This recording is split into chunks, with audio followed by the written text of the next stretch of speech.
ইনকেলাব মঞ্চের মুখপাত্র শরীফ ওসমান বিন হাদি মারা গেছেন। ইন্না লিল্লাহি ওয়া ইন্না ইলাইহি রাজিউন।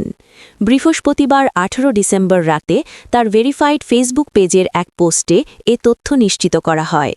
পোস্টে লেখা হয়েছে, ভারতীয় আধিপত্যবাদের মোকাবেলায় মহান বিপ্লবী ওসমান হাদিকে আল্লাহ শহীদ হিসাবে কবুল করেছেন। এর আগে গত ১২ ডিসেম্বর মতিঝিলে জুমার নামাজ পড়ে নির্বাচনী প্রচারণা শেষ করেন হাদি। এরপর সোহরাওয়ার্দী উদ্যানে যাওয়ার পথে ওই দিন দুপুর 2:20 দিকে হাদিকে বহনকারী অটোরিকশা পল্টন মডেল থানাধীন বক্স কালভার্ট এলাকায় পৌঁছালে দুষ্কৃতকারীরা হত্যার উদ্দেশ্যে তাকে গুলি করে পালিয়ে যায়। পরে গুরুতর আহত অবস্থায় তাকে ঢাকা মেডিকেল কলেজ হাসপাতালে নেওয়া হয়।